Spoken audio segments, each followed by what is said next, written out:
اور کیا یہ قرآن لے کر کے امام مہدی علیہ السلام اس دنیا کو سکون دلائیں گے کیا؟ ساری پریشانیاں ختم کریں گے کیا؟ یہ میرا سوال. جی بسم اللہ الرحمن الرحیم. میرے بھائی، قرآن کے متعلق آپ کا سوال کہ اللہ تعالیٰ نے فرمایا انا نحن نزلنا الذکر وانا لہ لحافظون، تو یہ جی. اگر ذکر سے مراد قرآن مجید ہے، یہ کوئی ثابت بات نہیں ہے، ٹھیک ہے نا؟ یا اچھا ہم نے ذکر کو نازل کیا ہے. ذکر سے اس میں اگر آپ دیکھیں مفسرین، اب یہ سوال مجھ سے بہت کیا جاتا ہے اور میں نے بہت جواب دیا. غیر شیعہ مفسرین کے کتب میں دیکھیں تو وہ اس پہ کوئی اتفاق نہیں ہے کہ ذکر سے مراد قرآن مجید ہے. وہ اس سے نبوت بھی مراد ہو سکتا ہے، ٹھیک ہے نا؟ وہ مفسرین نے خود کہا کہ ہم نے نبوت نازل کیا، ہم نبوت کی ہم حفاظت کریں گے، تو پھر اس کا قرآن سے کوئی تعلق ہی نہیں ہوگا. یا بعض کہتے ہیں کہ اس کا ذکر سے مراد تو قرآن مجید ہے، لیکن لہو جو ہے قرآن کی طرف نہیں پلٹتا، لہو نبی صلی اللہ علیہ وسلم کی طرف پلٹتا ہے. ہم نے قرآن کو نازل کیا، ذکر کو نازل کیا، اور ہم نبی صلی اللہ علیہ وسلم کی محافظت کریں گے، ٹھیک ہے نا؟ لہو نبی صلی اللہ علیہ وسلم کی. تو اس طرح خود جماعت مخالفین یعنی اہل سنت مفسرین کے ہاں یہ آیت کوئی مسلم نہیں ہے اس کے تفسیر میں کہ اللہ نے کہا کہ ہم نے قرآن نازل کیا، ہم نے حفاظت کرنی ہے. یہ کوئی مسلم بات نہیں ہے، ٹھیک ہے نا؟ تو یہ بلکہ اس آیہ میں اختلاف ہے، تو یہ متشابہ ایک حدیث آیہ بن جائے گا، یعنی تصریح نہیں ہے اس بات پر. اور پھر اگر ہم کہہ بھی دیں کہ اللہ اس سے مراد قرآن مجید ہے اور اللہ تعالیٰ اس کی حفاظت کا حصہ لیں گا، تو یہ دیکھیں یہ خود بخاری اور مسلم میں روایات بہت زیادہ ہیں کہ جب یمامہ میں لوگ قتل ہو گئے تو عمر گئے تھے ابو بکر صاحب کے پاس کہ قرآن جمع کرو واللہ قرآن ضائع ہو جائے گا، ہے کہ نہیں؟ جی. قرآن ضائع ہو جائے گا، قرآن کا بہت حصہ ضائع ہو جائے گا. یا عائشہ نے کہا کہ بھئی قرآن کو بکری کھا گئی، اس میں سے آیتیں تھیں وہ بکری کھا گئی. یا عائشہ نے بہت ساری جگہوں پہ اس میں مثلا مصاحف ابن ابی داؤد میں کہ فلاں آیہ میں غلطی ہے، فلاں آیہ میں غلطی ہے، فلاں آیہ میں غلطی ہے. عبداللہ ابن عباس کی احادیث ہے، عبداللہ ابن مسعود کی احادیث ہیں، اور عمر بن الخطاب کی احادیث زیادہ ہیں. یا حروف سبعہ کہاں ہیں قرآن مجید کے، وہ سب غائب ہیں، ٹھیک ہے نا؟ تو یہ صحابہ کبھی انہوں نے نہیں کہا، کسی صحابی کا یہ قول نہیں کہ اللہ تعالیٰ نے قرآن نازل کیا ہے اور اللہ تعالیٰ نے ذمہ لیا ہے، نہ نبی صلی اللہ علیہ وسلم کا قول ہے. یہ تفسیر بعد میں رائج کرا دی گئی ہے اور لوگوں میں مقبول کرا دی گئی ہے کہ آیت سے مراد ہے کہ اللہ تعالیٰ نے قرآن کی حفاظت کا ذمہ لیا ہے. یہ بہت بعد میں یہ تفکر پیدا ہوا، یعنی صحابہ کے زمانے میں یہ فکر تھا ہی نہیں کہ ان کے ذہن میں یہ بات آئی ہو کہ عمر نے جب ابو بکر سے کہا قرآن جمع کرو اللہ قرآن ضائع ہو جائے گا. ابو بکر صاحب نے زید بن ثابت سے کہا کہ تم قرآن وہ کہہ دیں کہ بھئی اللہ نے ذمہ داری لی ہے، یہ تو ممکن ہی نہیں ہے قرآن سے ضائع ہو، قرآن سے کچھ ضائع ہو، ٹھیک ہے نا؟ تو یہ ایک نئی تفسیر ہے جو پیدا ہوئی. اگر ہم مان بھی لیں نا کہ یہ اس طرح کی کوئی آیا ہے تو یہ شیعہ عقیدے کے مطابق بالکل صحیح نکلتا ہے. شیعہ عقیدے کے میں یہ کوئی نہیں ہے، یہ ہمارے پاس کوئی یہ بات نہیں ہے کہ انا نحن نزلنا الذکر وانا لہ لحافظون، اس سے مراد قرآن مجید ہے کہ ہم قرآن مجید کی حفاظت کریں گے، ٹھیک ہے نا؟ ذکر سے مراد یہاں پہ کچھ اور ہے، لیکن ہم مان بھی لیں کہ اس سے مراد قرآن مجید ہے. تو کیونکہ رسول صلی اللہ علیہ وسلم کے بعد ہمیشہ رسول جیسا ایک فرد دنیا میں ہوتا ہے. امیر المؤمنین علیہ السلام بالکل رسول اللہ صلی اللہ علیہ وسلم جیسے تھے، ان کے سینے میں وہی علم تھا جو نبی صلی اللہ علیہ وسلم کے سینے میں تھا، اور انہوں نے قرآن اسی طرح جمع کیا تھا بغیر اضافہ بغیر کمی، جس طرح اللہ نے رسول صلی اللہ علیہ وسلم پہ نازل کیا حرف بحرف. امت نے نہیں مانی ہے، وہ الگ بات ہے. تو یہ شیعہ عقیدے کے مطابق بالکل صحیح ہے. جی کیا فرمایا آپ نے؟ وہ قرآن جو امیر المومنین علی علیہ السلام نے جو جمع کیا تھا وہ قرآن کیا ابھی اس دنیا میں موجود ہے؟ جی بالکل موجود ہے، وہ امام عصر علیہ السلام کے پاس ہے. اب آپ سوال آپ کے پاس آتے ہیں نا، اس دوسرا سوال آپ نے کیا کہ امام عصر علیہ السلام جب آئیں گے جو وحی نہیں ہے تو وہ کیسے لوگوں کو ہدایت دیں گے؟ دیکھیں یہ تو اللہ تعالیٰ نے جو دین بھیجا ہے نبی صلی اللہ علیہ وسلم پر، وہ دین کامل بھیجا تھا اللہ نے. جو لوگوں نے سیکھا ہے وہ انہوں نے اپنی ظرف کے مطابق سیکھا ہے. سمجھ میں آ رہی نا بات آپ کو؟ نبی کا علم اور صحابہ کا علم ایک جیسا نہیں ہے.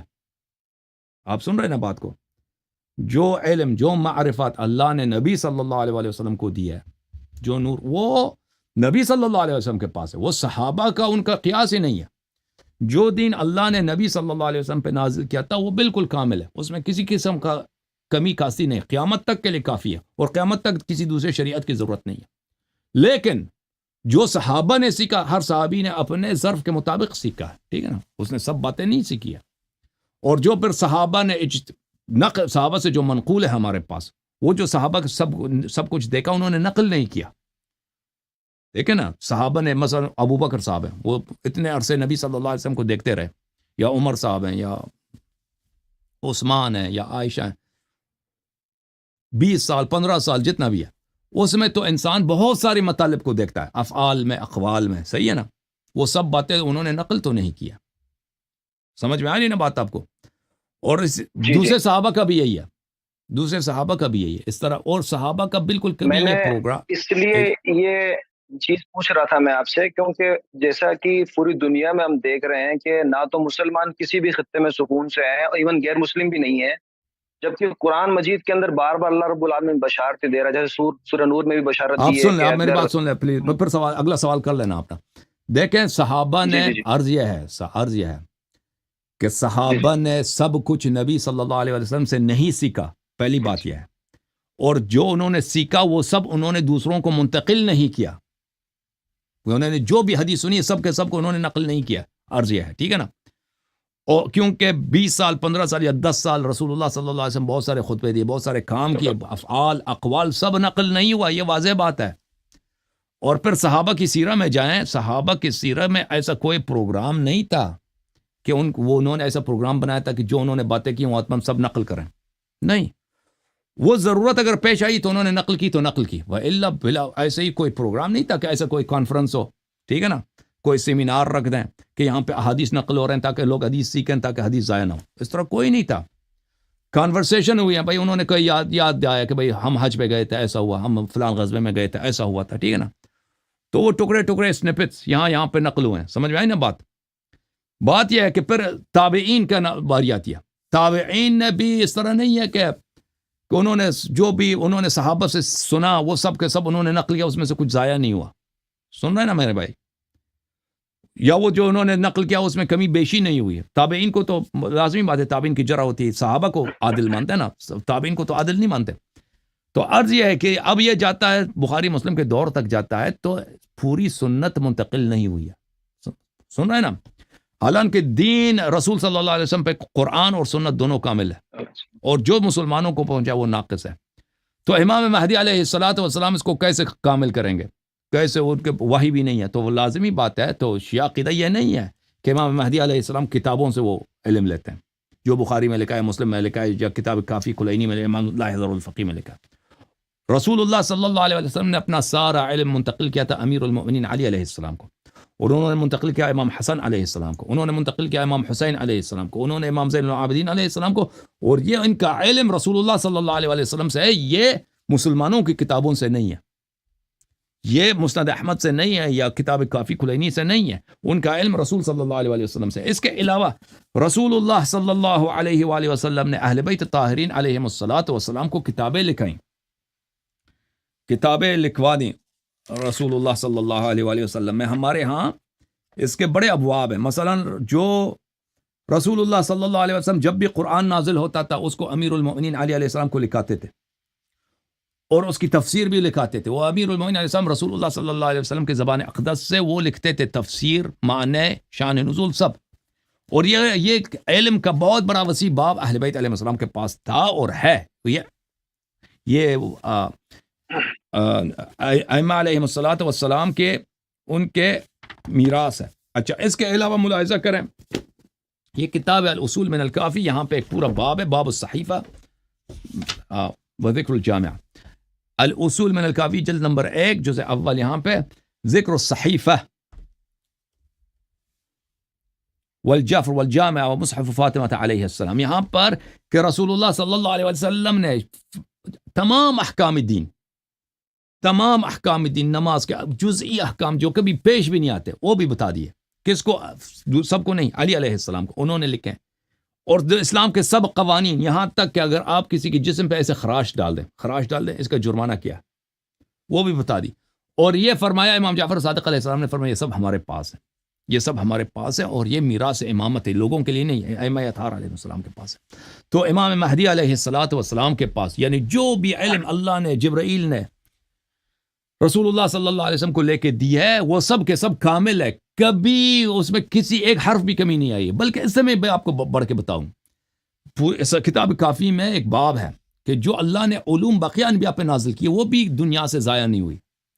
یعنی حضرت آدم علیہ السلام پہ جو وحی آیا، ان کو اللہ تعالیٰ سے گفتگو ہوئی، اللہ تعالیٰ نے ان پہ وحی بھیجا ہے، شریعت بھیجا ہے، احکام بھیجے، موعظے ہیں، حکمت ہے، ٹھیک ہے نا. شریعت ان کی شریعت جو ہے ان کی تو نسخ ہو چکی ہے، لیکن بہت ساری باتیں حقائق ہیں جو نسخ نہیں، وہ نسخ ہوتی نہیں ہیں. جو عقیدے کی باتیں ہیں، جو مواعظ ہیں، حضرت نوح علیہ السلام، ابراہیم علیہ السلام، بقیہ سب انبیاء پہ جتنے شرائع نازل ہوئے ہیں وہ سب کے سب وہ موجود ہیں، وہ کبھی ضائع نہیں ہوئی. وہ ہمارے نبی صلی اللہ علیہ وسلم کے پاس تھا. نبی صلی اللہ علیہ وسلم اس طرح نہیں تھا کہ جاہل تھے کہ موسیٰ علیہ السلام کی شریعت کیا ہے یا عیسیٰ علیہ السلام پہ کیا وحی نازل ہوا ہے. سب کو وہ موسیٰ سے بہتر جانتے تھے، نبی صلی اللہ علیہ وسلم عیسیٰ سے بہتر جانتے تھے، داؤد علیہ السلام سے زبور کو وہ بہتر جانتے تھے، ابراہیم علیہ السلام کے صحف کو اچھی طرح پورا پیغمبر کو پتہ تھا. یعنی ہمارے نبی صلی اللہ علیہ وسلم خاتم الانبیاء ہیں، سب انبیاء کے وہ وصی اور وارث ہیں، ان سب کا علم اور ان کے معجزات ہمارے نبی صلی اللہ علیہ وسلم کے پاس. یہ پورے اس کا اہل بیت علیہ السلام بہت سارے حدیث میں بتا دیے، ٹھیک ہے نا.